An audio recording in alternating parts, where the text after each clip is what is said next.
നമസ്കാരം. മൈഫിൻ പ്രത്യേക ബഡ്ജറ്റ് അവലോകന പരിപാടിയിലേക്ക് സ്വാഗതം. എന്നോടൊപ്പം സ്റ്റുഡിയോയിൽ അനിലയുണ്ട്. വ്യവസായ വകുപ്പ് മുൻ സെക്രട്ടറിയും സാമ്പത്തിക വിദഗ്ധനുമായ TS ചന്ദ്രൻ, ബാങ്കിംഗ് സാമ്പത്തിക വിദഗ്ധൻ K Babu, chartered accountant Jomon K George എന്നിവർ ചർച്ചയിൽ പങ്കുചേരും. ബഡ്ജറ്റിലെ പ്രധാനപ്പെട്ട പ്രഖ്യാപനങ്ങൾ നോക്കാം. ഏവരും പ്രതീക്ഷിച്ചതുപോലെ ഇതൊരു ജനപ്രിയ ബഡ്ജറ്റ് ആയിരുന്നില്ല. തെരഞ്ഞെടുപ്പിന് മുൻപുള്ള ഇടക്കാല ബഡ്ജറ്റിൽ വലിയ പ്രഖ്യാപനങ്ങളൊന്നും ധനമന്ത്രി നടത്തിയിട്ടില്ല. നികുതി അളവുകളിൽ വർധനയുണ്ടാകുമെന്ന മധ്യവർഗത്തിന്റെ പ്രതീക്ഷയ്ക്ക് മങ്ങലേറ്റു.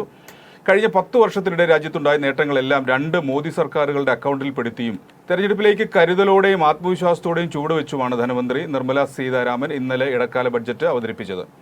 കഴിഞ്ഞ 10 വർഷത്തെ മോദി സർക്കാരിന്റെ നേട്ടങ്ങളുടെ ഒരു പ്രോഗ്രസ് കാർഡായിരുന്നു ബഡ്ജറ്റ് അവതരണത്തിന്റെ തുടക്കം. തുടർന്ന് വികസിത ഭാരതത്തിലേക്കുള്ള ചുവടുവയ്പ് എന്ന പ്രഖ്യാപനത്തോടെയുള്ള പദ്ധതികളുടെ അവതരണവും റെയിൽവേ വികസനത്തിന് 2747 കോടി രൂപ നീക്കിവെച്ചതൊഴികെ ബഡ്ജറ്റിൽ കേരളത്തിന് പ്രത്യേക പരിഗണന ലഭിച്ചിട്ടില്ല. കേരളത്തിന് ചരിത്രത്തിൽ ഏറ്റവും കൂടുതൽ തുക നീക്കിവെച്ച ബഡ്ജറ്റ് എന്ന് കേന്ദ്ര റെയിൽവേ മന്ത്രി അശ്വിനി വൈഷ്ണവ് പറഞ്ഞു. 2009-2014 കാലത്ത് UPA സർക്കാർ അനുവദിച്ചതിൻ്റെ 7 മടങ്ങാണ് ഇപ്പോൾ അനുവദിച്ചിരിക്കുന്നത്. അന്ന് 372 കോടി രൂപയാണ് കേരളത്തിന് അനുവദിച്ചിരുന്നത്. ബഡ്ജറ്റിലെ പ്രധാന പ്രഖ്യാപനങ്ങൾ ഇതൊക്കെയാണ്. പ്രത്യക്ഷ പരോക്ഷ നികുതികളിൽ മാറ്റമില്ല. നിലവിലെ ആദായ നികുതി സ്ലാബുകൾ അങ്ങനെ തന്നെ തുടരും. പ്രധാനമന്ത്രി ആവാസ് യോജന ഗ്രാമീണ പാർപ്പിട പദ്ധതിയിൽ 5 വർഷം കൊണ്ട് 2 കോടി വീടുകൾ കൂടി നൽകും. ഇടത്തരക്കാർക്ക് വീട് വാങ്ങാൻ പുതിയ സഹായ പദ്ധതി, പുരപ്പുറ സൗരോർജ്ജന പദ്ധതിയുടെ മെച്ചം 1 കോടി വീടുകൾക്ക് ലഭ്യമാക്കും. ആയുഷ്മാൻ ആരോഗ്യ പദ്ധതിയുടെ ആനുകൂല്യം ആശ അംഗൻവാടി ജീവനക്കാർക്കും ഹെൽപ്പർമാർക്കും ലഭ്യമാക്കും.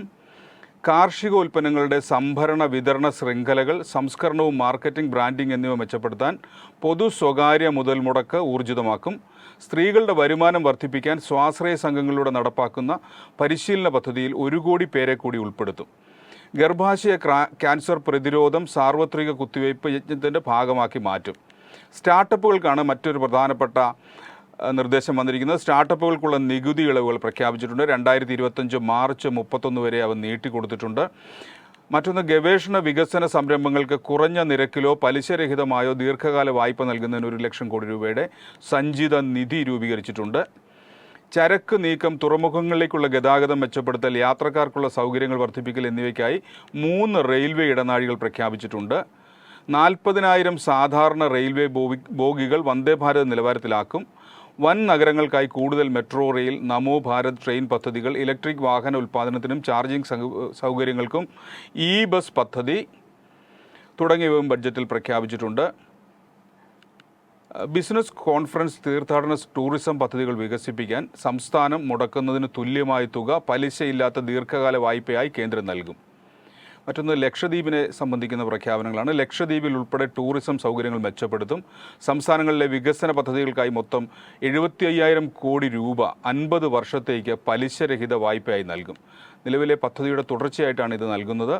അടിസ്ഥാന സൗകര്യ വികസനത്തിനുള്ള വകയിരുത്തൽ 11.1% വർദ്ധിപ്പിച്ച് 11,111 കോടി രൂപയാക്കി. അടുത്ത ലോക്സഭാ തെരഞ്ഞെടുപ്പിൽ വിജയിക്കുമെന്ന ആത്മവിശ്വാസത്തിലാണ് സർക്കാർ എന്ന് വ്യക്തമാക്കുന്ന തരത്തിലായിരുന്നു ധനമന്ത്രിയുടെ ബഡ്ജറ്റ് അവതരണം. ഇപ്പം വളരെ ജിസ്റ്റായിട്ടൊരു ഇൻഫർമേഷൻ തന്നെയാണ് ഇന്നലത്തെ ഒരു ഇടക്കാല ബഡ്ജറ്റിനെ സംബന്ധിച്ചിട്ട് മിസ്റ്റർ ജെയിംസ് നമുക്കിപ്പോൾ പങ്കുവച്ചിട്ടുള്ളത്. അതിനോടൊപ്പം തന്നെ ഒരല്പം ആഡ് ഓൺ ചെയ്ത് പറയുകയാണ് എന്നുണ്ടെങ്കിൽ ഇന്നലെ കേന്ദ്ര റെയിൽവേ വകുപ്പിനെ സംബന്ധിച്ച് ഒരു പക്ഷേ ഏറ്റവും അധികം നിക്ഷേപം അല്ലെങ്കിൽ ഏറ്റവും അധികം ഇൻവെസ്റ്റേഴ്സ് വാച്ച് ചെയ്തുകൊണ്ടിരുന്നത് റെയിൽവേ മേഖലയ്ക്ക് എത്തരത്തിലുള്ള ഒരു ബൂസ്റ്റിംഗ് പദ്ധതികൾ പ്രഖ്യാപിക്കും എന്നത് തന്നെ ആയിരുന്നു. എന്നാൽ ഇന്നലെ നോക്കുകയാണ് എന്നുണ്ടെങ്കിൽ വലിയ തോതിലുള്ള ഒരു ബഡ്ജറ്റ് അലോക്കേഷൻ വന്നിട്ടില്ല എന്ന് തന്നെ പറയാം. പ്രത്യേകിച്ചും റെയിൽവേ മേഖലയ്ക്ക് വലിയ തോതിലൊരു ബഡ്ജറ്റ് അലോക്കേഷൻ വന്നിട്ടില്ല. കണക്കുകൾ പരിശോധിക്കുകയാണെങ്കിൽ 2024-25 സാമ്പത്തിക വർഷത്തിൽ ഏകദേശം 2.55 ലക്ഷം കോടി രൂപയാണ് റെയിൽവേ മേഖലയ്ക്കായിട്ട് അനുവദിച്ചത് എന്നാണ് ഇന്നലെ ബഡ്ജറ്റിൽ ധനമന്ത്രി നിർമ്മല സീതാരാമൻ പറഞ്ഞിട്ടുണ്ടായിരുന്നത്. കഴിഞ്ഞ വർഷം 2023-24 സാമ്പത്തിക വർഷത്തിലേക്ക് എത്തുമ്പോൾ അതിനെ അപേക്ഷിച്ചിട്ട് ഏകദേശം 5.8% വർധനവ് ഫണ്ട് അലോക്കേഷൻ റെയിൽവേ മേഖല മേഖലയ്ക്കായി അനുവദിച്ചിട്ടുള്ള ഫണ്ട് അലോക്കേഷൻ വന്നിട്ടുണ്ട് എന്ന് കൂടി കൂട്ടിച്ചേർത്തിട്ടുണ്ട്. അതിനോടൊപ്പം തന്നെ പറയുകയാണെങ്കിൽ റെയിൽവേ മന്ത്രിയായിട്ടുള്ള അശ്വിനി വൈഷ്ണവിന്റെ അഭിപ്രായത്തിൽ കഴിഞ്ഞ വർഷം ബഡ്ജറ്റിൽ അലോക്കേറ്റ് ചെയ്ത ഫണ്ടിന്റെ 82% ഇതുവരെ ചെലവഴിക്കാൻ സാധിച്ചിട്ടുണ്ട് എന്ന് കൂടിയാണ് ഇപ്പോൾ കൂട്ടിച്ചേർത്തിരിക്കുന്നത്. അതിനോടൊപ്പം തന്നെ ചേർത്ത് പറയുന്ന മറ്റൊരു കാര്യം, ഈ ഒരു 2022-23 യഥാർത്ഥ കണക്കുകളുടെ അടിസ്ഥാനത്തിൽ റെയിൽവേ മന്ത്രാലയത്തിന് അനുവദിച്ച തുകയുടെ 1.6 ലക്ഷം കോടി രൂപ മാത്രമേ ചിലവഴിക്കാനാകൂ എന്നുകൂടിയാണ് പറഞ്ഞിട്ടുള്ളത്. അതിനോടൊപ്പം റെയിൽവേ മേഖലയ്ക്ക് ഇന്നലെ ഒരുപക്ഷെ ഏറ്റവും ബൂസ്റ്റിംഗ് ആയിട്ടുള്ള ഒരു പദ്ധതി എന്ന് പറയുന്നത് ആദ്യത്തേത് റെയിൽവേ ധനമന്ത്രി പ്രഖ്യാപിച്ചിട്ടുള്ള 3 കോറിഡോഴ്സ് ആണ്, റെയിൽവേ കോറിഡോഴ്സ് ആണ്. എനർജി, മിനറൽ, സിമന്റ് എന്നീ മേഖലകളെ കോൺസെൻട്രേറ്റ് ചെയ്തിട്ടാണ് ആ കോറിഡോറുകൾ പ്രഖ്യാപിച്ചിട്ടുള്ളത്. പ്രധാനമായിട്ടും എനർജി കോറിഡോറിനെ എനർജി ഇക്കണോമിക് കോറിഡോർ എന്നും, മിനറലിനുമായി ബന്ധപ്പെട്ടുള്ള കോറിഡോറിനെ പോർട്ട് കണക്ടിവിറ്റി കോറിഡോർ അഥവാ റെയിൽ സാഗർ കോറിഡോർ എന്ന നിലയിലായിരിക്കും വികസിപ്പിക്കുക എന്നും, അതിനോടൊപ്പം തന്നെ ഹൈ ട്രാഫിക് ഡെൻസിറ്റി കോറിഡോർ ആയിട്ടുള്ള സിമന്റ് മേഖലയ്ക്ക് അമൃത് ചതുർഭുജ് കോറിഡോർ എന്നുമായിരിക്കും എന്ന പദ്ധതിയുടെ അടിസ്ഥാനത്തിലുമായിരിക്കും വികസിപ്പിക്കുക എന്നാണ് പറഞ്ഞിരിക്കുന്നത്. ഏകദേശം ഈ പദ്ധതികളുടെ അടിസ്ഥാനത്തിൽ 11 ലക്ഷം കോടി രൂപ മുതൽ മുടക്കിൽ 434 പുതിയ പദ്ധതികളായിരിക്കും ഈ ഒരു 3 കോറിഡോഴ്സിന്റെ കീഴിലായിട്ട് വരിക എന്നുകൂടി കൂട്ടിച്ചേർത്തിട്ടുണ്ട്. എന്നാലും ഇന്നലെ നോക്കുകയാണെങ്കിൽ ഇന്നലെ ആ ഒരു ഡീറ്റെയിൽഡ് അനാലിസിസ് എത്തുന്നതിന് മുമ്പ് തന്നെ റെയിൽവേ മേഖലകളിലെല്ലാം വളരെ ശക്തമായിട്ടൊരു ഇടിവായിരുന്നു നമുക്ക് രേഖപ്പെടുത്തിയിട്ടുണ്ടായിരുന്നത്. എന്നാൽ ഇന്നിപ്പോൾ നോക്കുകയാണെങ്കിൽ റെയിൽവേ ഓഹരികൾ ഒരു സമ്മിശ്ര പ്രതികരണമാണ് എന്ന് തന്നെ പറയേണ്ടിയിരിക്കുന്നു. എന്നിരുന്നാൽ പോലും ഇന്നലെ ധനമന്ത്രി പ്രഖ്യാപിച്ചത് 40,000 regular wagons Vande Bharat wagons ആക്കി മാറ്റുമെന്നൊരു പ്രഖ്യാപനം നടത്തിയിട്ടുണ്ടായിരുന്നു. അതിനെ തുടർന്ന് ജുപ്പിറ്റർ വാഗൺസ് നിർമ്മിക്കുന്ന പ്രൈവറ്റ് സ്ഥാപനമായിട്ടുള്ള ജുപ്പിറ്റർ വാഗൺസിന്റെ ഓഹരികളിൽ ഇന്നിപ്പോൾ വലിയ തോതിലൊരു മുന്നേറ്റമാണ് കാണാൻ സാധിക്കുന്നത്. 4.4% മുന്നേറിയിട്ടാണ് ജുപ്പിറ്റർ വാഗൺസിന്റെ ഓഹരികൾ ഇപ്പോൾ വ്യാപാരം പുരോഗമിക്കുന്നത്. അതിനോടൊപ്പം തന്നെ ഇർക്കോൺ 2.27% നേട്ടവും IRFC 0.21% നേട്ടവും കൈവരിക്കുമ്പോൾ IRCTC, ടെക്സ്മാക്കോ തുടങ്ങിയ ഓഹരികൾ 1.25% അടുത്ത നേട്ടമാണ് കൈവരിക്കുന്നത്. എന്നാൽ Titagarh rail Vikas Nigam limited, RITES, RailTel തുടങ്ങിയ ഓഹരികൾ ഒരു ഇടിവാണ് രേഖപ്പെടുത്തുന്നത്. അതിനോടൊപ്പം തന്നെ പറയുന്നത് നേരത്തെ ജെയിംസ് സൂചിപ്പിച്ചതുപോലെ തന്നെ വലിയ ജനപ്രിയ പദ്ധതികളൊന്നും തന്നെ പ്രഖ്യാപിച്ചിട്ടില്ല. എന്നിരുന്നാൽ പോലും അതായത് അവരുടെ എക്സ്പെൻഡിച്ചറിനെ ബാലൻസ് ചെയ്തുകൊണ്ടും അതേസമയം ജനങ്ങളെ ഒരു വോട്ട് ഓൺ അക്കൗണ്ട് ബഡ്ജറ്റാണ്, സ്വാഭാവികമായിട്ടും പൊതു തെരഞ്ഞെടുപ്പിൽ കടക്കുകയാണ്. അതുകൊണ്ട് തന്നെ ജനങ്ങളെ അധികം നിരാശപ്പെടുത്താതെ എന്നാൽ ക്യാപിറ്റൽ എക്സ്പെൻഡിച്ചറിൽ അവരുടെ ചെലവിൽ വലിയ തോതിൽ വർധനവ് വരുത്താതെ ബാലൻസിങ് ആയിട്ടൊരു ബഡ്ജറ്റ് അവതരിപ്പിക്കാനാണ് ഇന്നലെ നിർമ്മല സീതാരാമൻ ശ്രമിച്ചിരുന്നത്. എന്ന് മാത്രമല്ല 2024 പൊതു തെരഞ്ഞെടുപ്പിൽ തീർച്ചയായിട്ടും ഒരു തുടർഭരണം ഉണ്ടാകുമെന്ന് 100% ആത്മവിശ്വാസത്തോടു കൂടിയായിരുന്നു ബഡ്ജറ്റ് പ്രഖ്യാപനം നടത്തിയത്. അതിനോടൊപ്പം തന്നെ 2024 ജൂലൈയിൽ സാധാരണ ഒരു പുതിയ സർക്കാർ അധികാരത്തിലേറി വരുമ്പോൾ അവതരിപ്പിക്കുന്ന ജൂലൈ മാസത്തിൽ ഒരു ഫുൾ ഫ്ലെഡ്ജഡ് ആയിട്ട് കൂടുതൽ പദ്ധതികളും ഒക്കെ ആയിട്ട് ബഡ്ജറ്റ് അവതരിപ്പിക്കുമെന്ന് കൂടി അവർ കൂട്ടിച്ചേർത്തിട്ടുണ്ടായിരുന്നു. ഏതായാലും ഇതിനെയൊക്കെ തുടർന്ന് ഓഹരി വിപണിയിൽ ഇന്നിപ്പോൾ വളരെ പോസിറ്റീവായിട്ടൊരു മൊമെന്റം തന്നെയാണ് കാണുന്നത്. 1.9% നേട്ടത്തിൽ 22,109.4 എന്നൊരു റേഞ്ചിലേക്ക് ഇപ്പോൾ ഓഹരി വിപണി എത്തിയിട്ടുണ്ട്. അതായത് ആഴ്ചകൾക്ക് ശേഷം വീണ്ടും 22,000 എന്നൊരു മാർക്കിൽ മറികടക്കാൻ വിപണിക്ക് സാധിച്ചിട്ടുണ്ട്. കൂടുതലായിട്ട് പദ്ധതികൾ വരുന്നു, അല്ലെങ്കിൽ ഇനിയും ഒരു ഡീറ്റെയിൽ അനാലിസിന് ശേഷം കൂടുതൽ ബെനിഫിറ്റ്സ് ഉണ്ടാക്കുന്നു എന്ന് നിക്ഷേപകർക്കൊരു തോന്നൽ അല്ലെങ്കിൽ അവർക്കൊരു വിശ്വാസം ഉണ്ടായതിനെ തുടർന്നാണ് ഇത്തരത്തിലൊരു ബൈയിങ് ഇൻട്രസ്റ്റ് നമുക്ക് വിവിധ ഓഹരികളിൽ കാണാൻ സാധിക്കുന്നത്. അനിൽ പറഞ്ഞതുപോലെ ഓഹരി വിപണി ഈ ബഡ്ജറ്റിനെ സ്വാഗതം ചെയ്തിരിക്കുകയാണ്. എങ്കിലും ഇതൊരു ജനപ്രിയ ബഡ്ജറ്റല്ല എന്നുള്ളത് വളരെ വ്യക്തമാണ്. ജനപ്രിയ ബഡ്ജറ്റ് അല്ലെങ്കിലും ധനമന്ത്രി വളരെ ആത്മവിശ്വാസത്തോടെയാണ് ബഡ്ജറ്റ് അവതരിപ്പിച്ചിരിക്കുന്നത്. അടുത്ത തെരഞ്ഞെടുപ്പിനെ നേരിടാൻ കഴിയുമെന്ന് വ്യക്തമാക്കുന്ന തരത്തിലുള്ള അവതരണമായിരുന്നു ധനമന്ത്രി നടത്തിയിരുന്നത്.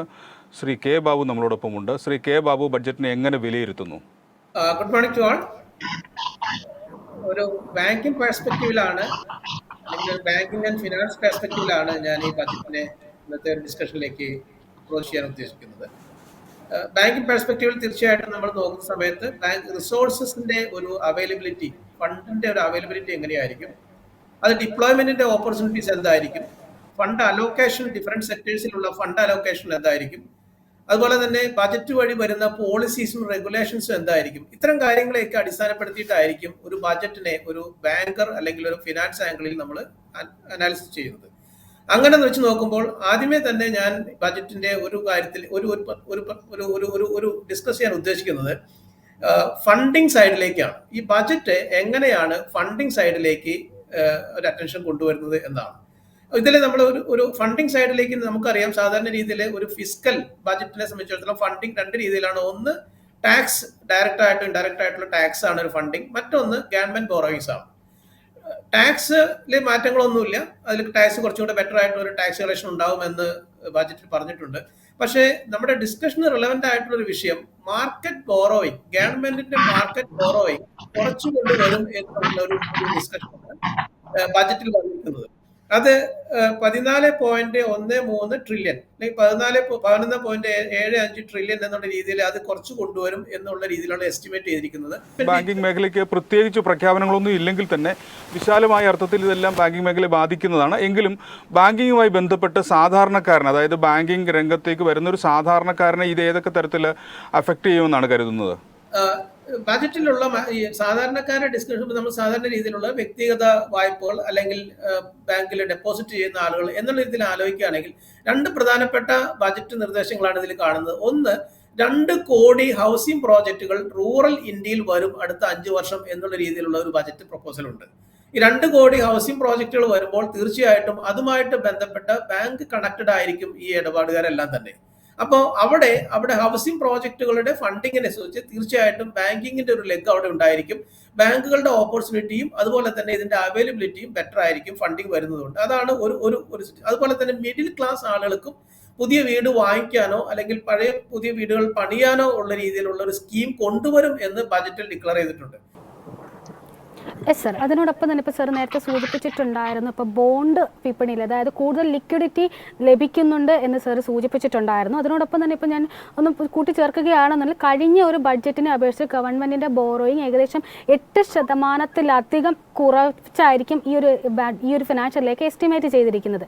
ഇതിൻ്റെ ഒരു അടിസ്ഥാനത്തിൽ കൂടുതൽ കോർപ്പറേറ്റ്സിന് അപ്പോൾ ബോണ്ട് വിപണിയിലേക്ക് കൂടുതൽ കോമ്പറ്റിറ്റീവ് റേറ്റ്സിൽ അവരുടെ ബോണ്ടുകൾ ഇറക്കാനും അതിനോടൊപ്പം തന്നെ ഗവൺമെൻറ് അധികം ഒരു ബാധ്യതയില്ലാതെ എന്നാൽ കോർപ്പറേറ്റ്സിന് ബോണ്ടുകളൊക്കെ അതുവഴി ക്യാപിറ്റൽ ഇൻറ്റൻസീവ് ആയിട്ടുള്ള സെക്ടേഴ്സിൽ കൂടുതലൊരു ഫണ്ട് അലോക്കേഷൻ അല്ലെങ്കിൽ ലിക്വിഡിറ്റി എത്തുന്ന ഒരു സ്ഥിതിവിശേഷമാണ് കാണുന്നത്.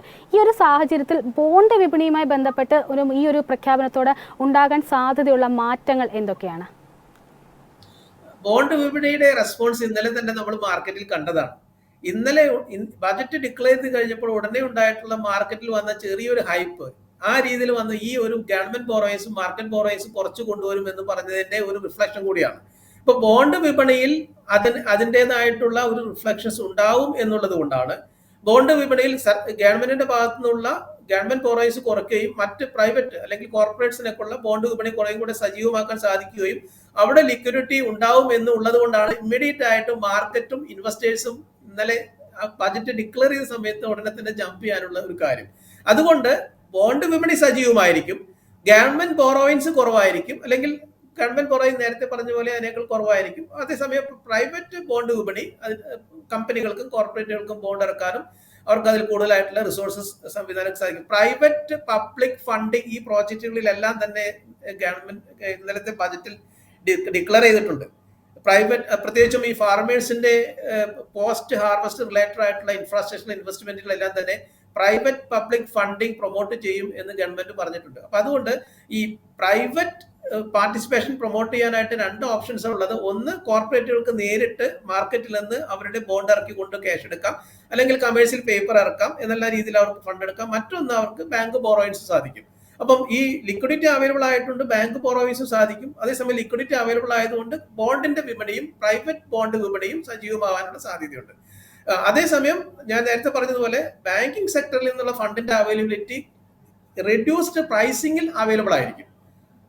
കൂടുതൽ ലിക്വിഡിറ്റി വന്നതുകൊണ്ട് ബാങ്കിന്റെ ഇൻട്രസ്റ്റ് റേറ്റുകൾ താഴേക്ക് വരാൻ സാധ്യതയുണ്ട്. അത് റീപ്പോ റേറ്റ് താഴേക്ക് കൊണ്ടുവരുന്ന ഒരു ഡിസിഷൻ മാത്രമാവണമെന്നില്ല. റീപ്പോ റേറ്റ് കൊണ്ടുവരാനുള്ള ഒരു പോസിബിലിറ്റി നമ്മൾ കാണുന്നുണ്ട്. അത് 6 മാസം കഴിഞ്ഞിട്ടോ അല്ലെങ്കിൽ അടുത്ത ഫിനാൻഷ്യൽ ഇയറിലോ എപ്പോഴെങ്കിലും ഒരു റേറ്റ് പോസിബിലിറ്റി നമ്മൾ കാണുന്നുണ്ട്. ഇപ്പൊ US ഫെഡ് റേറ്റ് താഴേക്ക് കൊണ്ടുവന്നിട്ടില്ല. Fed rate is taking a decision that they retain the rate. അതുപോലെ ഇന്ത്യയിലും റേറ്റ് റീടൈൻ ചെയ്തേക്കാം. എന്നാലും ഈ decisions may eventually help us to reduce the interest rate in the system. തീർച്ചയായും മൂലധന ചെലവ് ഗണ്യമായി കുറച്ചുകൊണ്ടുള്ള ഒരു ബഡ്ജറ്റാണ് ധനമന്ത്രി അവതരിപ്പിച്ചത്. ക്ഷേമ പദ്ധതികൾക്കുള്ള വലിയ ചെലവിൽ നിന്ന് വിട്ടുനിന്നു. ഉയർന്ന GDP വളർച്ചയും ധനക്കമ്മി മെച്ചപ്പെടുത്തലുമാണ് ലക്ഷ്യമെന്ന് വ്യക്തമാക്കി. ഹ്രസ്വകാല നേട്ടത്തിനുള്ള ജനകീയ പ്രഖ്യാപനങ്ങളിൽ നിന്ന് ദീർഘകാല വളർച്ച എന്ന ലക്ഷ്യത്തിന് മുൻഗണന നൽകാൻ ബഡ്ജറ്റിൽ ശ്രദ്ധിച്ചിട്ടുണ്ട്. ശ്രീ ജോമോൻ, GST ഉൾപ്പെടെയുള്ള നികുതി ഘടനയിൽ എന്ത് മാറ്റമാണ് പ്രതീക്ഷിക്കുന്നത്? ഫിനാൻസ് മിനിസ്റ്റർ വളരെ ആത്മവിശ്വാസത്തിലാണ്. ഞങ്ങളുടെ ഗവൺമെൻറ് തന്നെ ജൂലൈ 24 ഒരു സമ്പൂർണ്ണ ബഡ്ജറ്റ്, ആനുവൽ ബഡ്ജറ്റ് അവതരിപ്പിക്കും എന്ന് പറഞ്ഞുള്ള ഒരു ആമുഖത്തോടെയാണ് യൂണിയൻ മിനിസ്റ്റർ അവതരണം ആരംഭിച്ചത്. അത് ജെയിംസ് പറഞ്ഞ പോലെ ഒരു പ്രോഗ്രസ് കാർഡ് കഴിഞ്ഞ 10 വർഷമാകുന്നു, 10 വർഷത്തെ ഏപ്രിൽ ഇലക്ഷൻ വരെയാണ്. അപ്പോൾ 10 വർഷത്തെ നേട്ടങ്ങൾ നിരത്തിക്കൊണ്ടുള്ള ഒരു പ്രോഗ്രസ് കാർഡ് തന്നെയാണ് അവതരിപ്പിച്ചത്. അതിൽ ഫാക്ച്വൽ ആയിട്ടുള്ള കാര്യങ്ങൾ തന്നെയാണ് അവതരിപ്പിച്ചിട്ടുള്ളത്. ടാക്സ് സ്ട്രക്ചറിനെ സംബന്ധിച്ച് അതുകൊണ്ട് തന്നെ ഈ ബഡ്ജറ്റ് ഒരു ഫോർമാലിറ്റി എന്നുള്ളതിൽ കൂടുതൽ ഇതിനകത്ത് ദീർഘമായിട്ടുള്ള ഒരു വാല്യൂ കൽപ്പിക്കേണ്ടതില്ല. കാരണം ജൂലൈയിൽ ഇതിനെ ഒന്ന് അഴിച്ചു പണിതിട്ടുള്ള ഒരു സമ്പൂർണ്ണ ബഡ്ജറ്റ് ആയിരിക്കും അവതരിക്കപ്പെടുക. മറ്റൊരു ഗവൺമെന്റ് ആണെങ്കിൽ കൂടി ഇന്ത്യ പോലെ ഒരു രാജ്യത്ത് ഇപ്പോൾ ഒരു വലിയ പോളിസി റിവേഴ്സലിനുള്ള ഒരു സ്കോപ്പില്ല. നികുതി ഘടനയെ സംബന്ധിച്ച് നമ്മുടെ ടാക്സസ് ഇപ്പോൾ കോർപ്പറേറ്റ് ടാക്സ് 26% അല്ലെങ്കിൽ 22%, പിന്നെ പുതിയ മാനുഫാക്ചറിങ് കമ്പനിക്ക് 15% എന്നൊക്കെ പറയുന്നത് വളരെ ഹൈ ആയിട്ടുള്ള ഒരു ലെവലിലല്ല. അതിലും ഒരു റാഷണലൈസേഷൻ തീർച്ചയായിട്ടും ആവശ്യമുണ്ട്. GSTയിലേക്ക് വരാം. അപ്പോൾ ഇതിൽ ശ്രദ്ധേയമായ കാര്യം, ഇത് ജനപ്രിയ ബഡ്ജറ്റ് ആക്കേണ്ട ഒരു ബഡ്ജറ്റ് എന്ന് പറഞ്ഞാൽ ഇലക്ഷന് മുമ്പുള്ള വോട്ട് ഓൺ അക്കൗണ്ട് ആണെങ്കിലും സ്റ്റാൻഡേർഡ് ഡിഡക്ഷൻ 50,000 എന്നൊരു ഉയർച്ച ഉണ്ടാവുമെന്ന് വിചാരിച്ചു. ബേസിക് എക്സംഷന് ഒരു കൂടുതൽ ഉണ്ടാവുമെന്ന് വിചാരിച്ചു. പുതിയ ടാക്സ് സോപ്സ് എന്ന് പറയുന്ന ടാക്സ് ഇളവുകൾ ഉണ്ടാവുമെന്ന് വിചാരിച്ചു. അതൊന്നും ഉണ്ടായില്ല. അതൊരു റിസർവ് ആയിട്ട് വെച്ചിരിക്കുകയാണ് ഒരു സമ്പൂർണ്ണ ബഡ്ജറ്റിലേക്ക് പ്രസന്റ് ചെയ്യാനായിട്ട്. കോർപ്പറേറ്റ് ടാക്സസിൽ മാറ്റമില്ലാത്തതുകൊണ്ട് തന്നെയാണെന്ന് തോന്നുന്നു. ഇന്നലെ വിപണി കുറച്ചൊരു മടുപ്പിലായിരുന്നു. വിപണി എനിക്ക് തോന്നുന്നത് ഇന്നലെ ഒരു സെൻസെക്സ് 100 പോയിന്റ്സ് ഡൗൺ ആയി. ഇതിന്റെ ഫോക്കസ് പറയുന്നത് GSTയിലേക്ക് വീണ്ടും വരുമ്പോൾ GST ഇപ്പം നമ്മുടെ GST സിസ്റ്റം സ്റ്റെബിലൈസ് ചെയ്തുകൊണ്ടിരിക്കുകയാണ്. ഒരുപാട് കാര്യങ്ങൾ ഇനിയും ആസ് കമ്പയർഡ് ടു ഇപ്പോൾ കൺട്രീസ് ലൈക്ക് UAE, അവിടെ UAE വാറ്റ് എന്നാണ് പറയുന്നത്, GST തന്നെയാണ് ഗുഡ്സിനും സർവീസസിലുണ്ട്. അവർക്കൊക്കെ അതിൽ നിന്ന് നമുക്ക് ലഘൂകരിക്കേണ്ടതുണ്ട്. പക്ഷേ GSTയിലെ പ്രധാനപ്പെട്ട കാര്യം നമ്മൾ സപ്ലൈ ചെയിനുകളെ കണക്ട് ചെയ്തു. ഫോർമൽ എക്കണോമിയുടെ സൈസ് സബ്സ്റ്റാൻഷ്യൽ വളർന്നിരിക്കുന്നു. ജനുവരിയിലെ 1.72 lakh crores ആണ് GST കളക്ഷൻ. അത് വളരെ വളരെ വളരെ ഒരു ഉയർന്ന കാരണം അത് വളർന്നുകൊണ്ടാണ്. നികുതി പിരിവ് കൂടുതൽ ലളിതമാക്കാനുള്ള നടപടികൾ എടുക്കുമെന്ന് ധനമന്ത്രി പ്രഖ്യാപിച്ചിട്ടുണ്ടായിരുന്നു. നികുതി പിരിവിന്റെ കാര്യത്തിൽ കൂടുതൽ നടപടികൾ എടുക്കുമെന്നും അന്ന് നികുതിയുടെ ഘടനയിൽ ഇതിന്റെ പ്രോസസ്സ് കുറച്ചുകൂടെ സിംപ്ലിഫൈ ചെയ്യുമെന്നും മറ്റും ബഡ്ജറ്റിലെ പ്രഖ്യാപനങ്ങളുണ്ടായിരുന്നു. ആ തരത്തിൽ ഉള്ളത് എന്താണ് പ്രതീക്ഷിക്കുന്നത്? അതിൽ നിന്ന് എന്ത് മാറ്റങ്ങളൊക്കെയാണ് റിട്ടേൺസ് ഫയൽ ചെയ്യുന്ന കാര്യത്തിലും മറ്റും ഉണ്ടാകുന്നതാണ് പ്രതീക്ഷിക്കുന്നത്? അല്ല, നമ്മുടെ നികുതി കളക്ഷന് ഇപ്പം കോർപ്പറേറ്റ് ടാക്സസിന്റെ ഇതുകൊണ്ട് നമുക്കിപ്പോൾ മൂന്ന് പാദങ്ങൾ കഴിഞ്ഞപ്പോൾ 3 quarters കഴിഞ്ഞപ്പം പ്രത്യക്ഷ നികുതി ഡയറക്ട് ടാക്സിലെ കളക്ഷനിൽ സബ്സ്റ്റാൻഷ്യൽ ആയിട്ടുള്ള ഇൻക്രീസ് ആണ് ഉണ്ടായിട്ടുള്ളത്. GSTയുടെ കണക്ക് ഞാൻ പറഞ്ഞു. ഇപ്പൊ ടാക്സ് റിഫോമിനെ സംബന്ധിച്ച് വരുന്നത് ഒരുപക്ഷെ ഒരു ചെറിയ ഒരു reduction in the tax rates, may be to 20% corporate tax, അല്ലെങ്കിൽ ഇൻഡിവിജ്വൽ ബേസിക് എക്സംഷൻ ഒരു 7.5 ലക്ഷത്തിലേക്ക് പോവുക, സ്റ്റാൻഡേർഡ് ഡിഡക്ഷൻ 50,000 നിന്ന് 1 ലക്ഷം ആക്കുക. ഇങ്ങനെയുള്ള കാര്യങ്ങളാണ് അതിനകത്ത് നമുക്ക് ഇത് വരാവുന്നത്. പക്ഷെ ഈ പ്രാവശ്യം ഈ ബഡ്ജറ്റിൽ വന്നിട്ടുള്ളതിൽ പ്രധാനപ്പെട്ട ടാക്സ് ഇതിനെ പറഞ്ഞപ്പോൾ ഒരു സ്റ്റാർട്ടപ്പുകളുടെ ഡേറ്റ് 1 വർഷം എക്സ്റ്റെൻഡ് ചെയ്ത് വളരെ സുപ്രധാനമായ ഒരു കാര്യമാണ്. കാരണം ഇന്ത്യയിലെ സ്റ്റാർട്ടപ്പ് എക്കോസിസ്റ്റം വളരെ വളരെ ദൃഢമാണ്. അത് ഗ്രോ ചെയ്യുന്നു. ഇന്നിപ്പോൾ നമുക്ക് മിനിസ്ട്രി ആയിട്ട് രജിസ്റ്റർ ആയിട്ടുള്ള 1 ലക്ഷത്തിൽ കൂടുതൽ സ്റ്റാർട്ടപ്പുകളുണ്ട്. ആ സ്റ്റാർട്ടപ്പുകൾക്ക് ഉള്ള ടാക്സ് ബെനിഫിറ്റ്സ് 3 തരത്തിലുള്ള ടാക്സ് ബെനിഫിറ്റ്സ് ഉണ്ട്. എനിക്ക് സമയമുണ്ടെന്ന് കരുതുന്നു. അപ്പോൾ ഈ 1 വർഷം എക്സ്റ്റെൻഡ് ചെയ്യുമ്പോൾ 10 വർഷം വരെ ഒരു സ്റ്റാർട്ടപ്പ് ആയിട്ട് 9 വർഷം മുമ്പ് രജിസ്റ്റർ ചെയ്ത കമ്പനിക്കും സ്റ്റാർട്ടപ്പ് ആയിട്ട് രജിസ്റ്റർ ചെയ്യാം. അതിന് 31/3/2025 വരെ രജിസ്റ്റർ ചെയ്യുന്ന കമ്പനികൾക്കും നിലവിലുള്ള കമ്പനികൾക്കും 1 വർഷം കൂടി സമയം അനുവദിച്ചിരിക്കുകയാണ്. സൺസെറ്റ് ക്ലോസ് 33/3/2024 ആയിരുന്നു. സ്റ്റാർട്ടപ്പുകൾക്ക് 3 തരത്തിലുള്ള ടാക്സ് ബെനിഫിറ്റ്സ് ഉണ്ട്. ഒന്ന് 80 ISC എന്ന് പറയുന്ന സെക്ഷൻ പ്രകാരം ടോട്ടൽ ടാക്സ് എക്സംഷൻ ആണ്. 3 വർഷം, 10 വർഷത്തിലെ ഒരു ബ്ലോക്കിൽ 3 വർഷം ആദായ നികുതി ഇല്ല. അത് വലിയൊരു റിലീഫാണ്. 2, അവർ പ്രീമിയത്തിൽ ഷെയർസ് അലോട്ട് ചെയ്യുമ്പോൾ ഏഞ്ചൽ ടാക്സ് എന്നറിയപ്പെടുന്ന ആ ടാക്സിൽ നിന്നും അവർക്ക് എക്സംഷൻ ഉണ്ട്. സെക്ഷൻ 56(2) വരുന്ന അതിൽ എക്സംഷൻ ഉണ്ട്. മൂന്നാമതുള്ള കാര്യം, ഇത്തരം പല കമ്പനികളും സ്വെറ്റിക്വിറ്റി ഷെയർസ് അല്ലെങ്കിൽ ESOPs സ്വെറ്റിക്വിറ്റി ഷെയർസ് ഇഷ്യൂ ചെയ്യുമ്പോൾ അത് നോർമലി അതിൻ്റെ ഇയർ ഓഫ് അലോട്ട്മെന്റ് ഇറ്റ്സെൽഫ് അത് ടാക്സബിൾ ആവും. സർ, അതിനോടൊപ്പം തന്നെ ശ്രീ ജോമോനോട് ചോദിക്കാനുള്ളത്, ഇപ്പം നേരത്തെ പറഞ്ഞിട്ടുണ്ടായിരുന്നു ഈ ഒരു ബഡ്ജറ്റിൻ്റെ ഒരു പ്ലാറ്റ്ഫോം സെറ്റിംഗ് മാത്രമാണ്. 2024 ജൂലൈയിൽ നടക്കാനിരിക്കുന്ന യഥാർത്ഥ ബഡ്ജറ്റിലായിരിക്കും വലിയ തോതിലുള്ള മാറ്റങ്ങൾ എന്ന് പറഞ്ഞിട്ടുണ്ടായിരുന്നു. ആ ഒരു 2027 ജൂലൈയിലേക്ക് ഒരു ടാക്സ് സ്ലാബിലുമായി ബന്ധപ്പെട്ട് സാറ് മാറ്റം അല്ലെങ്കിൽ എന്തൊക്കെ ചേഞ്ചസ് ആണ് സാറിൻ്റെ ഒരു വ്യൂ പോയിന്റിൽ ഉണ്ടാകുന്നത്? ഞാനത് സൂചിപ്പിച്ചിരുന്നു, ഒരിക്കൽ കൂടി പറയാം. അത് കോർപ്പറേറ്റ് ടാക്സ് റേറ്റ് നമുക്കിപ്പോൾ 26% ആണ് സാധാരണ. 22% ഒരു സ്ലാബുണ്ട്, 15% ഒരു സ്ലാബുണ്ട്. ഈ നമ്മുടെ ഒരു കോമൺ കോർപ്പറേറ്റ് ടാക്സ് റേറ്റ് എന്ന് പറയുന്നത് ഇപ്പോൾ സിംഗപ്പൂർ എനിക്ക് തോന്നുന്നു 19% ആണ് തോന്നുന്നത്.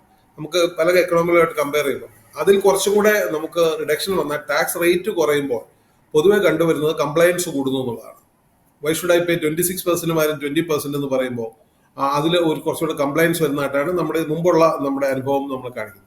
സോ കോർപ്പറേറ്റ് ടാക്സ് റേറ്റിൽ ഒരു റിഡക്ഷൻ വരാം. അത് പൊതുവെ നമ്മുടെ ക്യാപിറ്റൽ മാർക്കറ്റിനും എല്ലാം അനുകൂലമായിട്ട് തീർച്ചയായിട്ടും വരും. നമ്മുടെ സെൻസെക്സ് ഓഹരി വിപണി ഇപ്പം വളരെ വൈബ്രന്റ് ആയിട്ടുള്ള ഒരു മോഡലാണ്, വളരെ ബോയിന്റ് ആണ്, വളരെ വൈബ്രന്റ് ആയിട്ടുള്ള ഒരു മോഡലാണ്.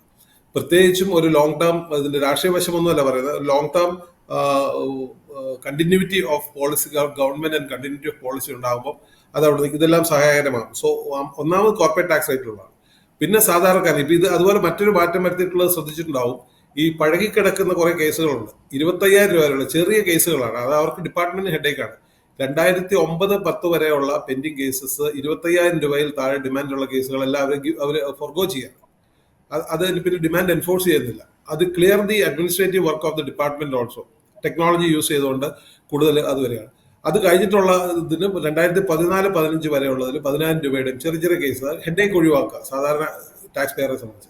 ഇപ്പൊ ടാക്സ് ബേസ് കൂടുന്നു എന്ന് പറയുമ്പോൾ തന്നെ നമുക്ക് ടാക്സ് ബേസ് കൂടുമ്പോൾ നമ്മൾ ഒരു ബേസിക് എക്സംഷൻ റേറ്റ് ഈ പറഞ്ഞ പോലെ ഇപ്പം നമ്മൾ എഫക്റ്റീവ്ലി 5 lakhs എന്ന് പറയുന്നത് 7 lakhs വരികയാണെങ്കിൽ 87 റിബേറ്റ് വെച്ചിട്ട് വരികയാണെങ്കിൽ അത് കുറച്ചുപേരെ ടാക്സ് ബ്രാക്കറ്റിന് പുറത്തു പോകും. ടാക്സ് പേയേഴ്സിന്റെ നമ്പർ ചിലപ്പോൾ കുറയും. പക്ഷേ കൂടുതൽ ഫോക്കസ് വരുന്നത് ലാർജർ ഫിഷസ് അല്ലെങ്കിൽ കോർപ്പറേറ്റ്സിനും ഹൈ നെറ്റ് വർത്ത് ഇൻഡിവിജ്വൽസിലേക്കും ടാക്സ് കൂടുതൽ വരുമ്പോൾ നമുക്ക് റേറ്റ്സ് കൂടി പോകുമ്പോൾ ഇറ്റ് ഈസ് ഓക്കെ. കാരണം അന്നേരം പ്രോഗ്രസീവ് ടാക്സേഷൻ ആണല്ലോ. നമുക്കിപ്പം 2,50,000 മുതൽ 5 lakhs വരെ നമുക്ക് 5% ടാക്സ് വരും. അതും 87 റിബേറ്റ് ഉള്ളതുകൊണ്ട് 87 റിബേറ്റ് ഉള്ളതുകൊണ്ട് ടാക്സ് വരുന്നില്ല. അടുത്ത സ്ലാബ് എന്ന് പറയുന്നത് 10% ആണ്, 5 lakhs to 7.5 lakhs. സ്ലാബുകളെല്ലാം അങ്ങനെ തന്നെ നിൽക്കുന്നു. അതിൽ വലിയൊരു മാറ്റമില്ല. പക്ഷെ ബേസിക് എക്സംഷൻ കൂടാം, കോർപ്പറേറ്റ് ടാക്സുകൾ കൂടാം, അതുപോലെ സ്റ്റാർട്ടപ്പുകളും ഈ പറഞ്ഞ പോലെ ഫിൻടെക് മുതലായ കാര്യങ്ങൾ, ന്യൂജൻ കാര്യങ്ങൾക്ക് കുറച്ചും കൂടെ ടാക്സ് ഓപ്സ് കൊടുക്കാം എന്നുള്ളതാണ് എനിക്ക് തോന്നുന്ന ഒരു ഐഡിയ ആയിട്ട് തോന്നുന്നു. തീർച്ചയായും മറ്റൊരു കാര്യം അതിൻ്റെ അടിസ്ഥാന സൗകര്യ വികസന മേഖലയിലുള്ള നിർദ്ദേശങ്ങളാണ്. അടിസ്ഥാന സൗകര്യ വികസന മേഖലയിൽ കഴിഞ്ഞ വർഷങ്ങളിൽ കൈവരിച്ച വേഗത്തിന് സത്യത്തിൽ ഈ ബഡ്ജറ്റിലൂടെ ഒരു അർത്ഥവിരാമം ഇട്ടിരിക്കുകയാണെന്ന് പറയേണ്ടി വരും. നടപ്പ് സാമ്പത്തിക വർഷത്തെ സർക്കാരിൻ്റെ ആസൂത്രിത മൂലധന ചെലവ് 10 ലക്ഷം കോടി രൂപയാണ്. കഴിഞ്ഞ വർഷത്തെ 7.3 ലക്ഷം കോടിയേക്കാൾ 37.4% ഇതിലുള്ള വർധന. അടുത്ത തിരഞ്ഞെടുപ്പിൽ അധികാരത്തിലെത്തിയാൽ ക്ഷേമ പദ്ധതികൾ രാജ്യത്തിൻ്റെ വളർച്ചയ്ക്ക് അടുത്ത തെരഞ്ഞെടുപ്പിൽ അധികാരത്തിലെത്തുമെന്ന് ഉറപ്പാക്കുന്ന രീതിയിലാണ് ബഡ്ജറ്റ് അവതരിപ്പിച്ചിരിക്കുന്നത്. ക്ഷേമ പദ്ധതികളേക്കാൾ രാജ്യത്തിൻ്റെ വളർച്ചയ്ക്കാണ് മുൻഗണന നൽകുക എന്ന സൂചനയാണ് സത്യത്തിൽ ബഡ്ജറ്റ് നൽകുന്നത്. ശ്രീ TS ചന്ദ്രൻ, ഈ ബഡ്ജറ്റ് വ്യവസായ മേഖലയിൽ എന്തു മാറ്റങ്ങളാണ് വരുത്തുന്നത്? ശ്രീ ജോമൻ പറഞ്ഞതുപോലെ ഇതൊരു ഇന്ററിം ബഡ്ജറ്റാണ്, ഇതൊരു ഫൈനൽ ബഡ്ജറ്റ് അല്ല. അപ്പൊ ഫോക്കസ്ഡ് ഏരിയകളെല്ലാം ഇപ്പോൾ നമുക്ക് അതിന്റെ ബേസിൽ മാത്രം ഡിസ്കസ് ചെയ്യാൻ കഴിയും എന്ന് എനിക്ക് തോന്നുന്നില്ല. എന്നാൽ ഇതിലെ പ്രഖ്യാപനങ്ങൾ വെച്ചുകൊണ്ട് പറയാവുന്ന കാര്യങ്ങളേ ഉള്ളൂ. ഇപ്പൊ ഈ ബഡ്ജറ്റ് ഫോക്കസ് ചെയ്യുന്ന 4 കാര്യങ്ങളാണ് എന്ന് പറഞ്ഞു. പാവപ്പെട്ടവർ, സ്ത്രീകൾ, യുവാക്കൾ, ഫാർമേഴ്സ്. പക്ഷെ ഈ 4 കാര്യങ്ങളാണ് എന്ന് പറയുകയും എന്നാൽ ഈ പറയുന്ന പാവപ്പെട്ടവർക്ക് വേണ്ടിയിട്ടുള്ള സ്കീമുകളൊന്നും തന്നെ പ്രത്യേകിച്ച് പ്രഖ്യാപിച്ചിട്ടുമില്ല. പിന്നെ സ്ത്രീകൾക്കാണെങ്കിലും എടുത്തു പറയാവുന്ന ഒരു പദ്ധതികളൊന്നുമില്ല. ഇപ്പം കോർപ്പതി ദീദി എന്ന് പറയുന്ന ഒരു സ്കീമുണ്ട്. അത് നമുക്കറിയാം. ഈ വീട്ടിലിരിക്കുന്ന വീട്ടമ്മമാർക്ക് ചെറിയ പരിശീലനങ്ങൾ കൊടുത്ത് അവരെ കൊണ്ട് തൊഴിൽ ചെയ്യിച്ച് 1 വർഷത്തിൽ 1 ലക്ഷം രൂപയുടെ വരുമാനം ഓരോ വീട്ടിലും ഉണ്ടാക്കിയെടുക്കുക എന്നുള്ളതാണ്. ലാഖ്പതി ദീദി എന്ന് പറയുന്ന ആ സ്കീം. പക്ഷെ അതിനായ പോലും അത്ര വലിയ ഒരു ഇമ്പോർട്ടൻസ് ഒന്നും തന്നെ ഇതിന് കൊടുത്തിട്ടില്ല. അതുപോലെ തന്നെ MNREGS കാര്യത്തിൽ ഇപ്പൊ കഴിഞ്ഞ ബഡ്ജറ്റിൽ ഉണ്ടായിരുന്ന ഒരു 60,000 crores എന്നുള്ളത് അതൊരു 86,000 കോടിയായിട്ട് ഉയർത്തിയിരിക്കുന്നത് നമുക്ക് കാണാൻ പറ്റും. ശരിക്കും പറഞ്ഞാൽ 1 ലക്ഷം കോടിയോളം ആവശ്യമുള്ള ഒരു സെക്ടറാണത്. എങ്കിൽ കൂടി അതിന് ചെറിയൊരു വർധനവ് വരുത്തിയിട്ടുണ്ട്. പിന്നെ സോളാറുമായി ബേസ് ചെയ്തിട്ടുള്ള ഇൻവെസ്റ്റ്മെന്റിൽ ഡബിൾ ചെയ്തിട്ടുണ്ട് അതിന്റെ ഒരു ഇൻവെസ്റ്റ്മെന്റ് ഈ സമയത്ത്. പിന്നെ ആയുഷ്മാൻ ഭാരതിലാണെങ്കിലും ചെറിയ ഒരു വർധനവാണ് വരുത്തിയിട്ടുള്ളത്. ഇവിടെ ചെറുകിട വ്യവസായികൾ പ്രതീക്ഷിച്ച കുറെ കാര്യങ്ങളുണ്ട്.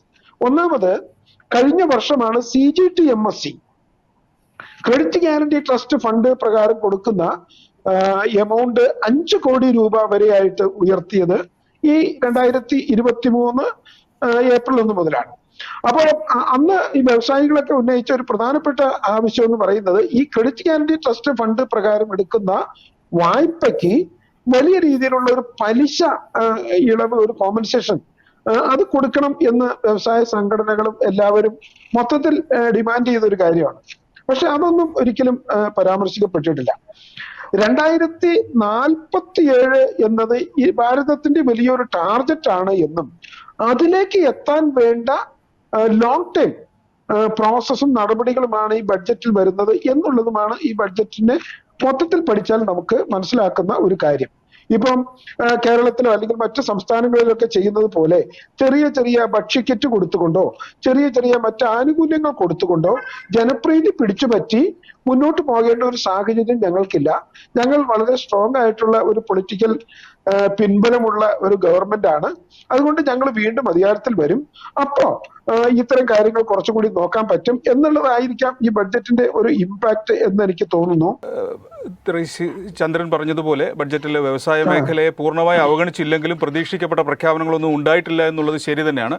ബഡ്ജറ്റിന് മറ്റൊരു പ്രത്യേകത എന്ന് പറയുന്നത്, ക്ഷേമ പദ്ധതികൾ അധികം പ്രഖ്യാപിക്കാത്തത് കൊണ്ട് കുറഞ്ഞ മൂലധന ചെലവിലൂടെ നടപ്പ് വർഷത്തെ ബഡ്ജറ്റിൻ്റെ ധനക്കമ്മി 5.9% നിന്ന് 5.1% കുറയ്ക്കാൻ കഴിഞ്ഞിട്ടുണ്ട് എന്നാണ് കണക്കാക്കുന്നത്.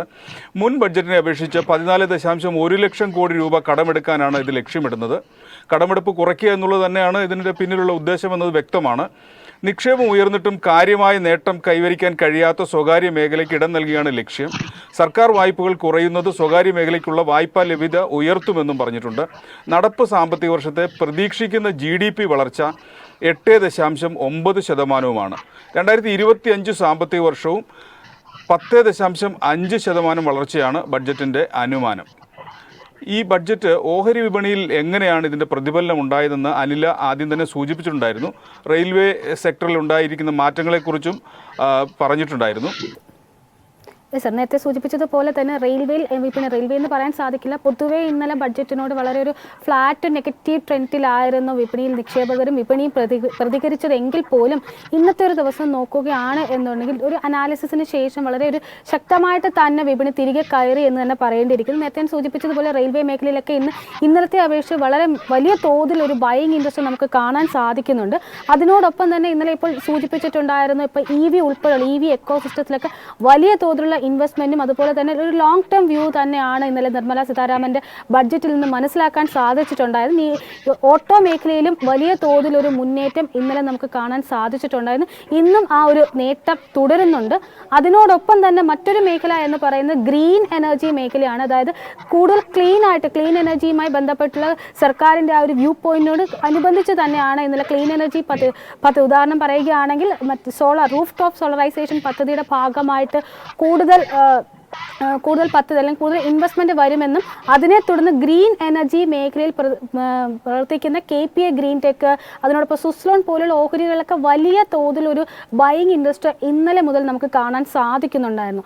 നേരത്തെ ഇപ്പോൾ സർ സൂചിപ്പിച്ചതുപോലെ തന്നെ ധാരാളം ഭവന വായ്പ അല്ലെങ്കിൽ ഭവനങ്ങൾ സൃഷ്ടിക്കപ്പെടും എന്നുകൂടി കൂട്ടിച്ചേർത്തിട്ടുണ്ട്. പ്രത്യേകിച്ച് മിഡിൽ ഇൻകം ഗ്രൂപ്പിനെയൊക്കെ കോൺസെൻട്രേറ്റ് ചെയ്തുകൊണ്ടാണ് അത്തരത്തിലുള്ള പ്രഖ്യാപനങ്ങൾ നടത്തിയിട്ടുണ്ടായിരുന്നത്. അതിനെ തുടർന്ന് ഹുഡ്കോ പോലെയുള്ള ഈ ഒരു മേഖലയിൽ കൺസ്ട്രക്ഷൻ മേഖലയിൽ പ്രവർത്തിക്കുന്ന ഗവൺമെന്റ് അടിസ്ഥാനമായുള്ള ഹുഡ്കോ പോലെയുള്ള ഓഹരികളിലും വലിയ തോതിലൊരു മുന്നേറ്റം നമുക്ക് കാണാൻ സാധിക്കുന്നുണ്ടായിരുന്നു. ഏതായാലും വിവിധ മേഖലകളെ അപേക്ഷിച്ചിട്ട് പറയുകയാണ് എന്നുണ്ടെങ്കിൽ ഓരോ മേഖലയോടും കൃത്യമായിട്ട് തന്നെ വിപണിയും നിക്ഷേപകരും തിരിച്ചു റിയാക്ട് ചെയ്യുന്നു എന്ന് തന്നെ പറയേണ്ടിയിരിക്കുന്നു. അതിനോടൊപ്പം തന്നെ ചേർത്ത് പറയാനുള്ളത്, ഇന്നലെ ആയുഷ്മാൻ ഭാരതിൽ ഒരു വലിയ മാസം, അതായത് ഇന്ത്യയിലെ ഏറ്റവും വലിയ ഒരു അടിസ്ഥാന വർഗ വിഭാഗത്തിൽപ്പെടുന്ന അംഗൻവാടി ടീച്ചേഴ്സിനെയും ആശാ വർക്കേഴ്സിനെയും ഉൾപ്പെടുത്തുന്നു. വലിയ തോതിലൊരു മാസ് ഇൻക്ലൂഷൻ ഇൻഷുറൻസ് മേഖലയ്ക്ക് വരുന്നതും വളരെ പോസിറ്റീവായിട്ട് തന്നെയാണ് ഈ മേഖലയിലെ കമ്പനികളുടെ ഓഹരികളുടെ ഒരു പ്രകടനം വിലയിരുത്തിയാലും നമുക്ക് മനസ്സിലാക്കാൻ സാധിക്കുന്നത്. ഏതായാലും വിപണി വളരെ പോസിറ്റീവായിട്ട് തന്നെയാണ് ഇതിനോട് പ്രതികരിച്ചിരിക്കുന്നത്. നിലവിൽ ഒരു അനാലിസിന് ശേഷം വളരെ പോസിറ്റീവായിട്ട് തന്നെയാണ് പ്രതികരിച്ചിരിക്കുന്നത് നമുക്ക് പറയാം. തീർച്ചയായും തീർച്ചയായും അല്ല പറഞ്ഞതുപോലെ വിപണി വളരെ പോസിറ്റീവായിട്ടാണ് ബഡ്ജറ്റിനോട് പ്രതികരിച്ചിരിക്കുന്നത്. എന്നാൽ ബഡ്ജറ്റ് സത്യത്തിൽ സാധാരണക്കാരെയും ശമ്പള വരുമാനക്കാരെയും ലക്ഷ്യമിട്ടിട്ടില്ല എന്നത് വ്യക്തമാണ്. മുന്നോട്ടുള്ള പ്രയാണത്തിനും വികസന പ്രവർത്തനങ്ങൾക്കുമുള്ള ഒരു പാതയൊരുക്കാനാണ് ബഡ്ജറ്റിൽ ഊന്നൽ നൽകിയിട്ടുള്ളത്. ഉയർന്ന വിലക്കയറ്റത്തിൽ വലയുന്ന സാധാരണക്കാരനെ ആശ്വസിക്കാൻ ഇതിനകത്ത് ഒന്നും തന്നെ കൊടുത്തിട്ടില്ല. ആദായ നികുതി പരിധി ഉയർത്തുകയോ പൊതുവെ പ്രതീക്ഷിച്ച സ്റ്റാൻഡേർഡ് ഡിഡക്ഷൻ പരിധി കൂട്ടുകയോ ചെയ്തിട്ടില്ല. ചെറിയൊരു മേമ്പൊടി എന്നോണം ചുരുക്കം ചില പദ്ധതികളിൽ ക്ഷാമബത്ത ഒരുക്കിയെന്ന് വേണം പറയാൻ. 5 വർഷത്തിനിടയിൽ ഗ്രാമീണ മേഖലയിൽ 2 കോടി വീടുകൾ നിർമ്മിക്കുമെന്നുള്ളതാണ് ഇതിലൊരു പ്രധാനപ്പെട്ട പ്രഖ്യാപനം. ശ്രീ ചന്ദ്രൻ, ക്ഷേമ പദ്ധതികളുടെ അഭാവം ബഡ്ജറ്റിന്റെ ശോഭ കെടുത്തിയിട്ടുണ്ടോ? ശരിക്കും ഒരു തെരഞ്ഞെടുപ്പ് വരാൻ പോകുന്നു. നോർമൽ കോഴ്സില് എല്ലാ ഇതിനെ വീക്ഷിക്കുന്ന ആൾക്കാരും പ്രതീക്ഷിക്കുന്നത് ഒരു കുറച്ചുകൂടി ജനങ്ങൾക്ക് ഫ്രണ്ട്ലി ആയിട്ടുള്ള, ജനങ്ങൾക്ക് ക്ഷേമം പ്രൊവൈഡ് ചെയ്യുന്ന ഒരു ബഡ്ജറ്റ് ആയിരിക്കും എന്നുള്ളത് തന്നെയാണ് എല്ലാവരും പ്രതീക്ഷിച്ചത്. ഇത് അപ്പൊ അതിന്റെ ഒന്നും ആവശ്യമില്ല ഞങ്ങൾക്ക് ജയിച്ചു വരാൻ എന്നുള്ളതാണോ ഇതിന്റെ പുറകില് എന്നെനിക്കറിയില്ല. പക്ഷെ ക്ഷേമ പദ്ധതികൾക്ക് ആവശ്യമായിട്ടുള്ള ഒരു പരിഗണന ഈ ബഡ്ജറ്റിൽ കൊടുത്തിട്ടില്ല എന്നുള്ളത് നഗ്നമായ യാഥാർത്ഥ്യമാണ്. ഇപ്പം നേരത്തെ സൂചിപ്പിച്ചതുപോലെ ഇപ്പം അംഗൻവാടി വർക്കേഴ്സിനെയൊക്കെ ആയുഷ്മാൻ ഭാരതിന്റെ കീഴിൽ കൊണ്ടുവരാനും അതിനു വേണ്ട ആനുകൂല്യങ്ങൾ കൊടുക്കാനും തീരുമാനിച്ചു എന്ന് പറഞ്ഞു. ഈ ആയുഷ്മാൻ ഭാരതിന് കഴിഞ്ഞ വർഷത്തിൽ 7200 കോടി രൂപ നീക്കിവെച്ചു. ഈ വർഷം അത് 7500 കോടി രൂപയാക്കിയിട്ടുള്ളൂ.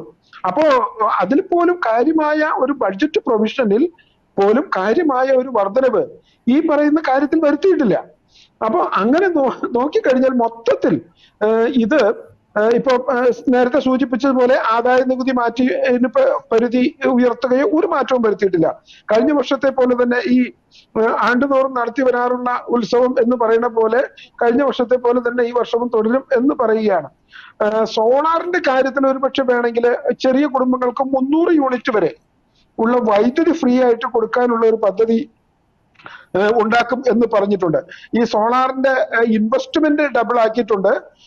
അതിനുവേണ്ട പ്രൊവിഷൻ കഴിഞ്ഞ വർഷം അത് 4970 കോടി ആയിരുന്നെങ്കിൽ ഈ വർഷം അത് 8500 കോടിയായിട്ട് ഡബിളായിട്ട് ഈ പുരപ്പുറ സോളാർ ആ ഒരു പദ്ധതി കൂടുതൽ വ്യാപിപ്പിക്കുന്നു എന്ന് പറഞ്ഞിട്ടുണ്ട്.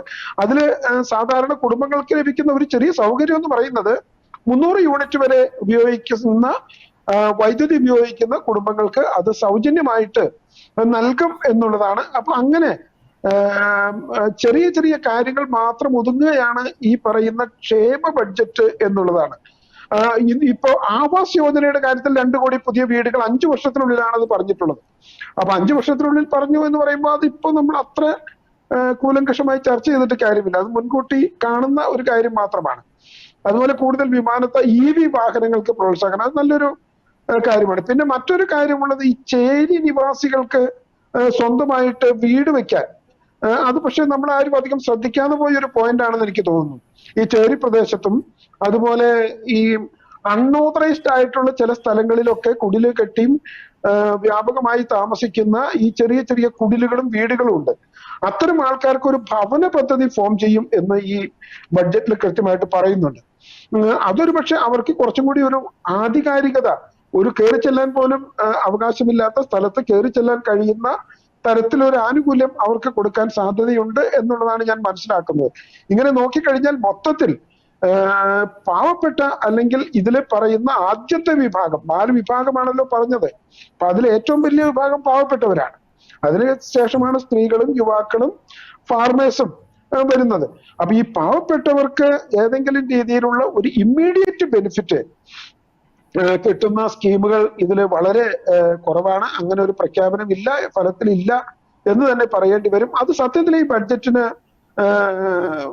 വരാൻ പാടില്ലായിരുന്നു എന്ന് പറയുന്ന ഒരാളാണ് ഞാൻ. കുറച്ചും കൂടി പാവപ്പെട്ടവർക്ക് ഒരു കൺസിഡറേഷൻ കൊടുക്കേണ്ടതായിരുന്നു എന്ന് തന്നെയാണ് ഞാൻ അതിൽ പറയുന്നത്. അതിനോടൊപ്പം തന്നെ ഇപ്പം കഴിഞ്ഞ ദിവസം ഇന്നലത്തെ ഒരു ബഡ്ജറ്റ് പരിശോധിക്കുന്ന ഒരു പക്ഷേ ഏറ്റവും അധികം ശ്രദ്ധ നേടിയൊരു മേഖല ടൂറിസം മേഖലയാണ്. പ്രത്യേകിച്ചും സ്പിരിച്വൽ ടൂറിസത്തിന് കൂടുതൽ ഫണ്ട് അലോക്കേഷൻ നടത്തുന്നു എന്ന തരത്തിലുള്ള പ്രഖ്യാപനങ്ങളും ഉണ്ടായിട്ടുണ്ട്. കേരളത്തെ സംബന്ധിച്ച് ടൂറിസം എന്ന് പറയുന്ന വലിയ തോതിൽ ഒരു GDP അല്ലെങ്കിൽ ഇൻകം ജനറേറ്റ് ചെയ്യുന്ന ഒരു സെഗ്മെൻ്റാണ് കേരളത്തെ സംബന്ധിച്ച് ടൂറിസം മേഖല എന്ന് പറയുന്നത്. അതിനോടൊപ്പം തന്നെ ഇപ്പോൾ ടൂറിസം മേഖലയിൽ അത് ടൂറിസം സെൻറ്റേഴ്സ് ഡെവലപ്പ് ചെയ്യാൻ ആവശ്യമായിട്ടുള്ള ഇൻവെസ്റ്റ്മെൻറ്റ് അല്ലെങ്കിൽ ഫൈനാൻഷ്യൽ അസിസ്റ്റൻസ് ഉൾപ്പെടെ നൽകും എന്നുകൂടി അറിയിച്ചിട്ടുണ്ട്. എന്ന് മാത്രമല്ല ടൂറിസം മേഖലയിൽ തന്നെയും ടൂറിസം സെൻറ്റേഴ്സിന് അതിൻ്റെ ക്വാളിറ്റിയുടെ അടിസ്ഥാനത്തിൽ റാങ്ക് ചെയ്യപ്പെടും എന്നുകൂടി പറഞ്ഞിട്ടുണ്ട്. ഈ ഇത്തരത്തിലുള്ള പ്രഖ്യാപനങ്ങൾ കേരളത്തിലെ ടൂറിസം മേഖലയെ എങ്ങനെയാണ് ബാധിക്കാൻ സാധ്യത? ടൂറിസം നമുക്കറിയാം വളരെ പൊട്ടൻഷ്യൽ ഉള്ള, കേരളത്തിന് ഒരുപക്ഷെ ഏറ്റവും കൂടുതൽ MSME ഒക്കെ മാറ്റി നിർത്തിയാൽ പോലും നമുക്ക് സ്വന്തം നിലയിൽ നിൽക്കാൻ കഴിയുന്ന പൊട്ടൻഷ്യൽ ഉള്ള ഒരു വലിയ മേഖലയാണ് കേരളം. പക്ഷെ അതിനെ എക്സ്പ്ലോർ ചെയ്യുന്ന കാര്യത്തിൽ നമ്മുടെ സ്റ്റേറ്റിന് വലിയ പരാജയമാണ് എന്ന് തന്നെയാണ് എനിക്ക് പറഞ്ഞിട്ടുള്ളത്. ഇപ്പോഴത്തെ ഒരു ഭരണത്തിന്റെ കാര്യമല്ല ഞാൻ പറയുന്നത്. ഇതിനെ ഒരു വലിയ ഒരു ഇൻകം ജനറേറ്റിംഗ് ആക്ടിവിറ്റി ഫോം ചെയ്യുന്ന തരത്തിലേക്ക് ഇപ്പോഴും നമുക്ക് കൊണ്ടുവരാൻ കഴിഞ്ഞിട്ടില്ല. ഇപ്പൊ ചില നമ്മുടെ കുട്ടനാട് പ്രദേശങ്ങളോ അല്ലെങ്കിൽ അതുപോലെ മറ്റേതെങ്കിലും ഒരു ടൂറിസത്തിന് കൂടുതൽ സാധ്യതയുള്ള സ്ഥലങ്ങൾ എടുത്തു കഴിഞ്ഞാൽ അവിടെ ഇപ്പോഴും ചെറിയ ചെറിയ ഇൻവെസ്റ്റേഴ്സ് ഫേസ് ചെയ്യുന്ന വലിയ വലിയ പ്രശ്നങ്ങളുണ്ട്. ഇപ്പൊ അവിടുത്തെ CRZ പെർവ്യൂവിൽ വരുന്ന ചെറിയ സ്ഥലങ്ങളിൽ പോലും, അതിന്റെ ഒരു വളരെ അടുത്തൊരു സ്ഥലങ്ങളിൽ പോലും അവിടെ ഒരു റിസോർട്ടോ ഹോട്ടലോ ഓപ്പൺ ചെയ്യാൻ കഴിയാത്ത സ്ഥിതിയുണ്ട്. അപ്പൊ ഇങ്ങനെ സെൻട്രൽ ഗവൺമെന്റ് ഇങ്ങനെയൊക്കെ റേറ്റിംഗ് നടത്തും, ഇങ്ങനെ ടൂറിസത്തിന് പ്രൊമോഷൻ കൊടുക്കും എന്നൊക്കെ പറയുമ്പോഴും ഇതിൽ കാതലായിട്ടുള്ള ചില നിയമങ്ങളിൽ വലിയ ഒരു മാറ്റം ഉണ്ടാകേണ്ടതുണ്ട് എന്നുള്ളതാണ്. ഇപ്പൊ സെൻസിറ്റീവ് ഏരിയ വിഷയത്തിൽ ഈ ടൂറിസവുമായി ബന്ധപ്പെട്ട് ഇപ്പം ഹോം സ്റ്റേകൾ ചെയ്യുന്നതിനോ അല്ലെങ്കിൽ മസാജിങ് പാർലർ സെന്ററുകൾ തുടങ്ങുന്നതിനോ അല്ലെങ്കിൽ ടൂറിസ്റ്റുകൾക്ക് കായികമായിട്ടുള്ള കാര്യങ്ങൾ ചെയ്യുന്നതിനൊക്കെയുള്ള അവസരങ്ങൾ പ്രൊവൈഡ് ചെയ്യുന്ന തരത്തിൽ ഇപ്പോഴും ഈ നിയമങ്ങളൊന്നും മാറിയിട്ടില്ല. അപ്പൊ ഈ ടൂറിസത്തിന് ഇതിനൊക്കെ ബിയോണ്ട് ദാറ്റ്, മാത്രമല്ല ഇങ്ങനെ ഗ്രേഡ് ചെയ്യുന്നു എന്ന് പറയുമ്പോൾ ഇതൊക്കെ ലംഘിച്ചുകൊണ്ട് ചെയ്യണോ എന്നുള്ള ഒരു ചോദ്യം കൂടിയുണ്ട്. അപ്പോ ഈ ടൂറിസത്തിന് ഈ ഒരു ഇൻകം ജനറേറ്റിംഗ് ആക്ടിവിറ്റി ആയിട്ട് പ്രൊമോട്ട് ചെയ്ത് കൊണ്ടുവരണമെന്നുണ്ട് എങ്കിൽ അതിനനുസൃതമായ നിയമനിർമ്മാണം കൂടി ഉണ്ടാകണം. കൂടുതൽ ടൂറിസം പ്രൊമോഷൻ സെന്ററുകൾക്ക് കേന്ദ്രീകരിച്ച് ഇൻവെസ്റ്റ് ചെയ്യാനുള്ള സാധ്യത കൂടി ഒരുക്കി കൊടുക്കേണ്ടതുണ്ട്. തീർച്ചയായും. അതോടൊപ്പം തന്നെ സംസ്ഥാനങ്ങൾക്ക് 75,000 കോടി രൂപയുടെ പലിശരഹിത വായ്പ നൽകുമെന്ന് ബഡ്ജറ്റ് പറയുന്നുണ്ട്. 50 വർഷത്തെ കാലാവധിയിലാണ് ഇത് നൽകുന്നത്. സംസ്ഥാനങ്ങളുടെ ആവശ്യങ്ങൾക്ക് ഇത് പര്യാപ്തമാവില്ല എന്നുള്ള കാര്യം ഉറപ്പാണ്. സംസ്ഥാനങ്ങളെ ബഡ്ജറ്റ് അവഗണിച്ചു എന്ന് കരുതാമോ? ഇത് വളരെ രസകരമായിരിക്കുന്നു. ഇതിന്റെ തന്നെ ഒരു റിപ്പോർട്ടുണ്ട്. ഈ ലോൺ നമ്മൾ എടുത്തിട്ടില്ല, കേരളം എടുത്തിട്ടില്ല. എന്താ കാര്യം? കേരളം ഈ ലോൺ എടുക്കാത്തത് കേന്ദ്രത്തിന്റെ ലോഗോയും പ്രധാനമന്ത്രിയുടെ പിക്ചറും വെച്ചുകൊണ്ട് ഇതിനെ പ്രൊമോട്ട് ചെയ്യണം.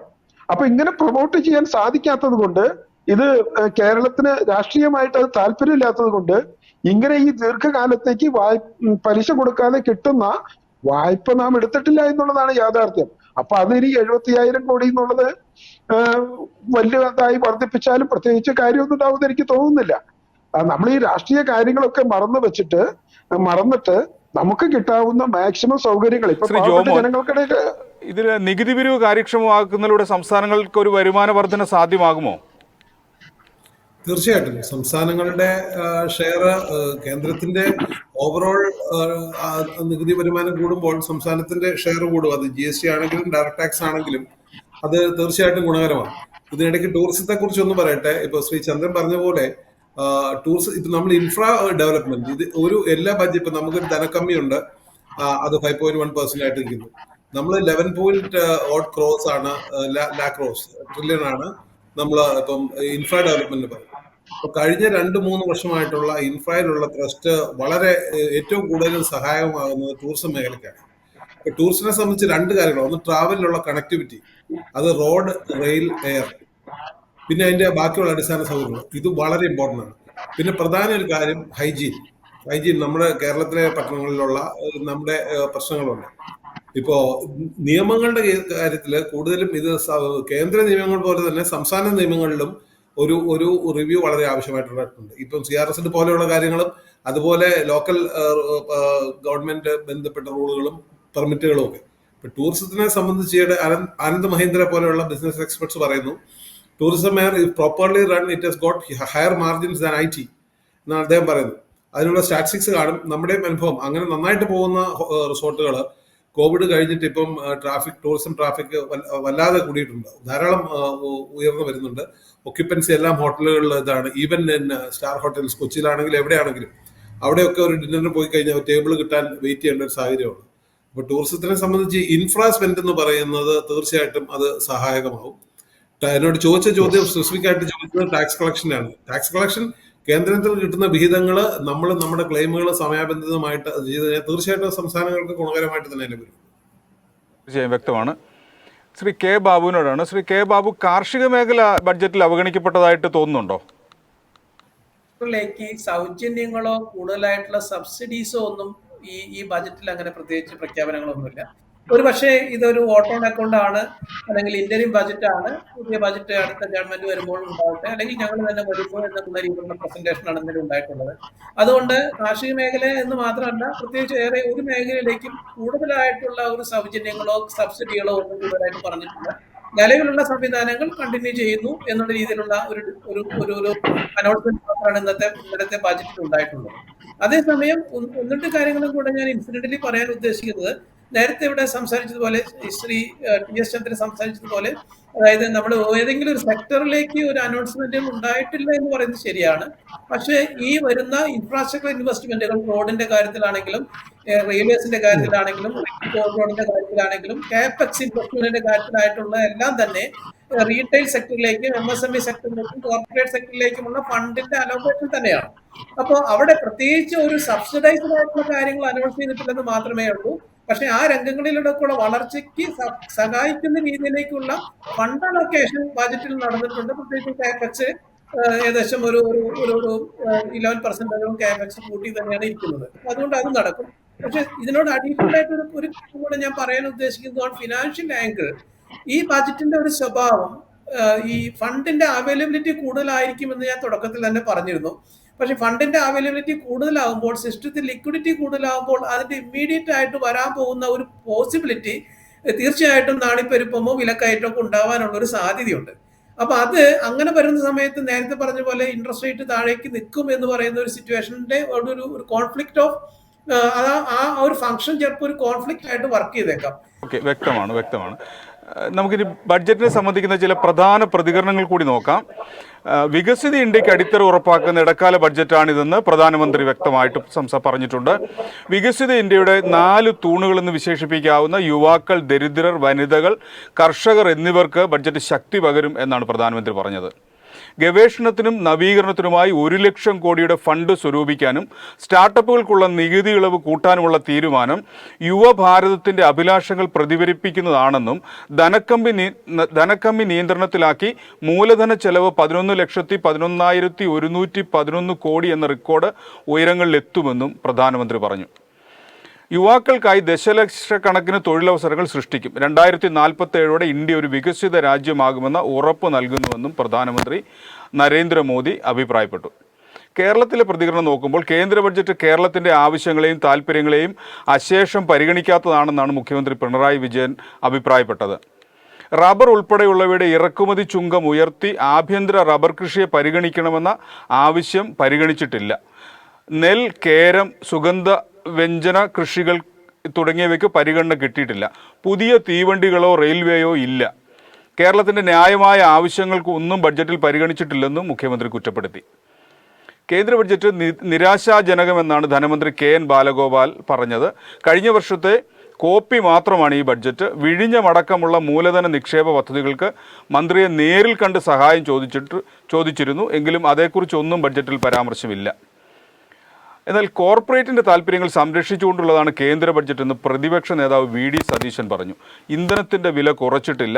നാരീശക്തി എന്ന് പ്രധാനമന്ത്രി അടിക്കടി പറയുന്നുണ്ടെങ്കിലും പാതകവാചക വില കുറയ്ക്കാൻ തയ്യാറായിട്ടില്ല എന്നും സതീശൻ അഭിപ്രായപ്പെട്ടു.